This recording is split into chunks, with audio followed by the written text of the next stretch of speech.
ఒక 45 గోవులు చనిపోయిన మాట వాస్తవం.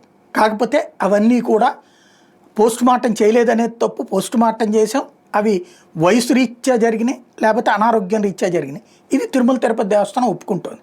అయితే దాదాపు 500-600 వరకు గోవుల్ని తమ హయాంలో దేశంలోనే అత్యంత ముఖ్యమైనటువంటిది పలువురు డోనర్ల ద్వారా తీసుకొచ్చినటువంటి ఆవులు కూడా ప్రాణం కోల్పోయినాయి.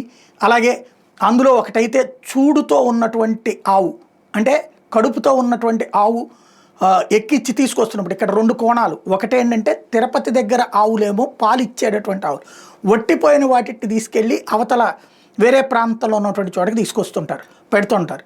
ఇక్కడ ఈ ఆవుల్ని వీటిలో నుంచి వచ్చే పాలు, ఈ పాలను చిలికి తీసేటటువంటి వెన్న, ఆ వెన్ననే ఇక్కడ స్వామివారి కైంకర్యాల కోసమని ఆ రోజుల్లో ప్లాన్ చేసినటువంటి. ఇప్పుడు ఆ ఆవుల్లో ఒక ఆవు తప్పిపోతే టీటీడీ సిబ్బంది అనుకుంటే దాదాపు 400-500 మంది సిబ్బంది ఉన్నారు, నిమిషాల మీద పట్టురాగలరు. వాళ్ళు పట్టించుకోకపోవడంతో అది కాస్త రైల్వే లైన్ మీదకి వెళ్ళిపోవడం, ట్రైన్ గుద్ది చనిపోయింది అన్నటువంటిదే ఆయన చేసినటువంటి ఆరోపణ. ఇది కరుణాకర్ రెడ్డి చేసినటువంటి ఆరోపణ. మరికొన్ని ఆవులు దాదాపుగా 100 వరకు చనిపోయినాయి. 45 ఇంతవరకు అసలు అంతకుముందు చనిపోయినాయని సాధారణ ప్రజలకు ఎవరికి తెలియదు. కానీ 45 వరకు నెలకి చనిపోతుంటాయి అన్నటువంటి విషయాన్ని ఇప్పుడు ఈవో లెక్క చెప్తున్నారు. అయితే అవి వయసు రీత్యా అనారోగ్యాల రీత్యా తప్పించి మరేమీ లేదు, వాడికి పోస్ట్ మార్టం కూడా చేస్తాం, ఇది తప్పుడు ప్రచారమే అని చెప్తున్నారు. ఈవెన్ చంద్రబాబు గారు లాంటి వాళ్ళు కూడా తప్పుడు ప్రచారమే అంటున్నారు. మొత్తం తెలుగుదేశానికి సంబంధించినటువంటి నాయకులందరూ కూడా హోంమంత్రితో సహా అదే మాట చెప్తున్నారు. ఈవో, నేను మొన్న చైర్మన్ మాట్లాడితే ఇవాళ ఈవో దాని మీద మాట్లాడుతున్నటువంటిది ఒకసారి విందాం. స్ప్లిట్టింగ్ అంటే 10 లక్షలకి 8 కోట్లు, 3 కోట్ల విలువైన వస్తువులని 8 కోట్ల కింద చూపించి ఆ 8 కోట్లకి 85 పాస్బుక్లు ఇవ్వడం జరిగింది. 8 కోట్లు ఎలా 8 కోట్లు అంటే ఈ 600 రూపాయలది 2,000 రూపాయలు ఇవన్నీ కూడా చూపించి, అంటే 8 కోట్లకి సంబంధించిన డోనర్ ప్రివిలేజెస్ వస్తాయి. ఒక విధంగా కైండ్ డొనేషన్ కూడా ఇస్తారు. కానీ 8 కోట్లని 10 లక్షలు పెట్టి చూస్తే 85 పాస్బుక్లు ఇవ్వడం జరిగింది. అంటే దాని గురించి ఇంకా ఏం చెప్తాము, క్వాలిటీ కంట్రోల్ లేదు. విజిలెన్స్ ఇన్స్పెక్షన్ చేశారు. విజిలెన్స్ ఇన్స్పెక్షన్ చేస్తే రైతులతో వెళ్ళి మాట్లాడితే అదేం లేదు, మేము కొంతమంది ఆర్గానిక్ చేసేవాళ్ళు ఉన్నారు, మేము లేదు అన్నీ వాడతామని రైతులే ఒప్పుకున్నారు, స్వయంగా ఒప్పుకున్నారు, వాళ్ళ స్టేట్మెంట్స్ ఇచ్చారు. సప్లైరే ఒప్పుకున్నాడు. ఎవరైతే మెయిన్ ట్రస్ట్ ఉన్నారో సేవా ట్రస్ట్, తర్వాత ఇంకో సేవ్ ఫౌండేషన్ అనే ఒక ఆర్గనైజేషన్కి ఇచ్చారు. ఆ ఆర్గనైజేషన్ ఇక్కడ లోకల్గా ఉన్న ఒక అతనికి ఇచ్చారు. ఆ లోకల్గా ఉన్న అతనే చెప్పాడు ఎక్కడి నుంచి వస్తుందండి అంత ఆర్గానిక్ నెయ్యి, మామూలు నెయ్యే సప్లై చేశాడు, అది కూడా ఆ నెయ్యి కూడా అడల్టరేటెడ్ నెయ్యే. సో ఇవన్నీ కూడా క్యాన్సిల్ చేసి, ఈ బుక్స్ అన్నీ కూడా క్యాన్సిల్ చేసి, ఈ డోనార్ కూడా బ్లాక్ లిస్ట్లో పెట్టడం జరిగింది. ఇప్పుడు అంటే ఓకే ఇవన్నీ చేశారు, బట్ క్వాలిటీ ఏమన్నా మరి మీకు అందరికీ తెలిసిందే. స్వామివారి పెట్టే ప్రసాదాల నైవేద్యాల మీద ఎన్ని కంప్లైంట్స్ ఉండేవో. అసలు తినకుండా పక్కన పడేసేవారు, వదిలేసి వెళ్ళేవారు ప్రసాదాలు. ఇప్పుడు ఈ క్వాలిటీ మీద చాలా దృష్టి పెట్టాము. స్వామివారి పవిత్రతకి లోటు రాకుండా అన్నీ కూడా మంచి ముడి సరుకులు వాడుతున్నాము, క్వాలిటీ ముడి సరుకులు వాడుతున్నాము. క్వాలిటీ కంట్రోల్ కూడా చాలా పకడ్బందీగా ఉంది. ఇవన్నీ కూడా ప్రక్షాళన చేశాము. అలాగే టీటీడీ గోశాల విషయానికి వస్తే, ఇన్ని చేసిన టీటీడీ గోశాల విషయం ఎందుకు మర్చిపోతాము? గోశాల విషయంలో కూడా చూసాం. గోశాల విషయంలో కూడా ఎన్నో అవకతవకలు ఉన్నాయి, అక్రమాలు ఉన్నాయి. ఇవన్నీ కూడా ఇప్పుడు మీకు చూపిస్తాను. ఎందుకంటే ఇవన్నీ పని చేసుకుంటూ వెళ్ళిపోతూ ఉంటాం. సో వీటి మీద చేసిన వాటిని సరిదిద్దుకుంటూ వెళ్ళిపోతాం. ఎలా ప్రశ్న, తిరుమల తిరుపతి దేవస్థానం చాలా కేర్ తీసుకుంటుంది, ఎక్కడా ఎట్లాంటి ఇబ్బంది ఉండదు. గోవులని ఏదైతే దేవతా స్వరూపంగా కొలుస్తామో అలాంటి చోట్లన తప్పుడు ప్రచారాలు వద్దు అంటూ హెచ్చరిక జారీ చేస్తూ ఉన్నారు మొన్న చైర్మన్, అలాగే అటు చంద్రబాబు, ఇప్పుడు ఈవో.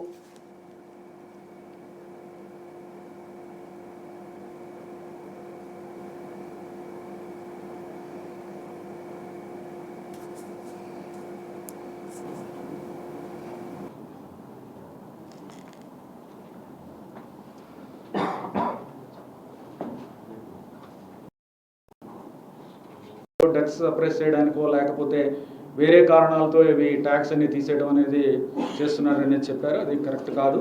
అవన్నీ కూడా చూడటం జరిగింది. మీరు కూడా ఎప్పుడైనా చూడొచ్చు. ఫొటోస్ విషయానికైతే ఇందాక చెప్పాను, అవన్నీ ఎక్కడో ఫొటోస్ తీసుకొచ్చి ఇక్కడ అన్నట్టుగా ప్రొజెక్ట్ చేయడం అనేది కరెక్ట్ కాదు.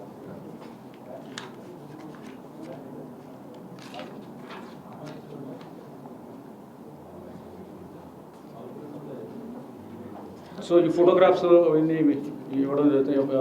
సిపిఆర్ గారు ఇవన్నీ విజిలెన్స్ రిపోర్ట్స్ కూడా ఇచ్చేసాను. ఉమాశంకర్ చూపించు ఒకసారి.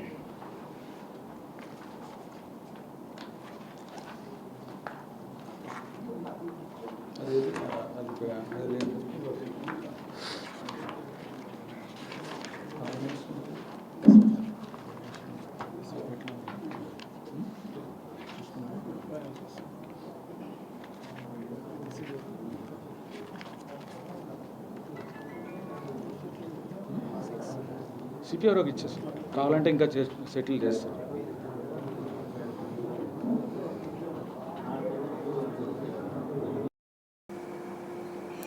మరోవైపున ఈ వ్యవహారాలకు సంబంధించినటువంటి ఇష్యూని వెలుగులోకి తెచ్చినటువంటి ఇప్పటిదాకా ఆ విజువల్స్లో చూస్తే కొంత బయట ఉంది, కొంత అక్కడ ఇష్యూ ఉంది. అంటే జరుగుతున్నటువంటి తతంగం వేరుగా ఉన్నటువంటి సిచ్యుయేషన్లో ఒక కీలకమైనటువంటి అంశం ఏంటంటే టీటీ చైర్మన్ కానీ అట్లాగే ఈవో కానీ వీళ్ళ మాటలకి తాను భయపడట్లేదు, విచారణ చెయ్యండి అనినే అడుగుతున్నారు. మొండిగా పట్టుకునే కూర్చున్నారు కరుణాకర్ రెడ్డి. ఇందులో మరణించిన మాట వాస్తవం, ఇవేమీ తప్పు కాదు, అబద్ధాలు కాదు. ముందు అసలు ఎప్పుడూ ఎందుకు బయట పెట్టలేదు ఇంతకాలం పాటు, ఇప్పుడు మేం చెప్పాక 45 చనిపోయినాయి, అది కూడా ఇట్లాగా అని చెప్తున్నారు. అక్కడ ఇంతకు ముందు తీసుకొచ్చిన ఆవులేంటి, ప్రతి ఏడాది ఉన్నటువంటి లెక్కలేంటి అన్నటువంటి విషయాన్ని అడుగుతున్నారు. తాజాగా తన మాట ఏంటో విందాం. నిన్న అధ్యక్షులు గౌరవనీయ బిఆర్ నాయుడు గారు మాట్లాడుతూ చనిపోయిన ముసలి ముతక ఆవులు చనిపోకుండా ఉంటాయా, మనుషులు కూడా చచ్చిపోకుండా ఉంటారా, 22 ఆవులు చచ్చిపోయినాయి అని చెప్పాడు. నేను చూపించిన ఫోటోలలో 70% పైగా లేగ దూడలే. అవన్నీ కూడా పత్రికల్లోనూ వార్తల్లోనూ మీ ప్రసార మాధ్యమాల్లోనూ కూడా వచ్చినాయి. మరి బిఆర్ నాయుడు గారి దృష్టిలో లేగదూడలు వృద్ధాప్యంతో చనిపోయినాయా అని నేను ప్రశ్నిస్తున్నా. నేను చెప్పినటువంటి ఆవులు చనిపోనే లేదు అని చెప్పినటువంటి మీరు మొదటేమో చనిపోలేదని చెప్తారు, ఆ తర్వాత ఇన్ని చనిపోయినాయని, ఈ తిరుపతి శాసనసభ్యుడు 40 చనిపోయినాడని ఆయన ఒక ప్రకటన ఇచ్చాడు, 40 చచ్చిపోయినాయి అని. ఇంకొక ఆయన బీజేపీ అని తెలుగు బీజేపీ నాయకుడు ఆయన కూడా ఇలాంటి మాటలే మాట్లాడడం కూడా జరిగింది. ఏది నిజం అంటే నేను చేసినటువంటి ఒక నిజమైన ఆరోపణ మీ గుండెల్లో గుబులు కుట్టించి భయపడి మీ ఇష్టం వచ్చినట్టుగా మాట్లాడుతున్నారు. నిన్న అధ్యక్షుడు నాయుడు గారు మాట్లాడుతూ నీ అంతు చూస్తా, నీ మీద క్రిమినల్ కేసులు పెడతాం, రాష్ట్రమంతా పెడతాము అని అన్నాడు. అంటే రాష్ట్రమంతా పెడతాము అని అంటే రాష్ట్రమంతా పెడతామంటే అర్థం ఏందో అర్థమైపోయింది. అంటే మీరు పనిగట్టుకొని మీకు నచ్చినటువంటి వాళ్ళ మీద కేసులు పెడతారు అని. బిఆర్ నాయుడు గారు రాష్ట్రమంతా కాదు, దేశమంతా పెట్టమని నేను మిమ్మల్ని డిమాండ్ చేస్తున్నా. నేను సిద్ధం. నేను భగవంతుని పట్ల మీ నిర్వాకాన్ని ఎదిరించినందుకు, నిలువరించే ప్రయత్నం చేస్తున్నందుకు మీరు నా మీద కేసులు పెడితే, నేను జైలుకు పోతే వెంకటేశ్వర స్వామి భక్తునిగా ఆనందంగా అనుభవిస్తా ఆ జైలు జీవితాన్ని. ఎన్ని కేసులైనా పెట్టుకోండి. నేను చెప్పింది అబద్ధమైతే దేనికైనా కూడా నేను సిద్ధమే. ఇది ఓవరాల్గా నాయుడు గారు కానీ ఈవో గారు కానీ చెప్తున్నటువంటిదేమో వట్టిపోయినటువంటి ఆవులు, వృద్ధాప్యంలో ఉన్నటువంటి ఆవులు అంటే అదే సందర్భంలో ఫోటోలన్నీ ఫేక్, ఎక్కడెక్కడవో తీసుకొచ్చారు అని చెప్తా ఉంటే అవన్నీ ఒరిజినల్ ఇప్పుడున్నటువంటి జరిగినటువంటివే. ఆవులన్నీ కూడా లేగదూడలే, అవి చనిపోయినటువంటిది వాస్తవం అంటూ ఇటు పక్కన దేనికైనా సరే సిద్ధం అన్నటువంటిది. తద్వారా ఇప్పుడు పెద్ద చర్చకే తెరదీశారు. కాకపోతే ఎదురుదాడి ద్వారానే నడుస్తోంది కానీ థర్డ్ పార్టీ ద్వారా ఇది ఎంక్వైరీ అన్నటువంటిది చేయిస్తారా లేదా కేసులతో నోరు మోయిస్తారా అనేది చూడాల్సి ఉంది.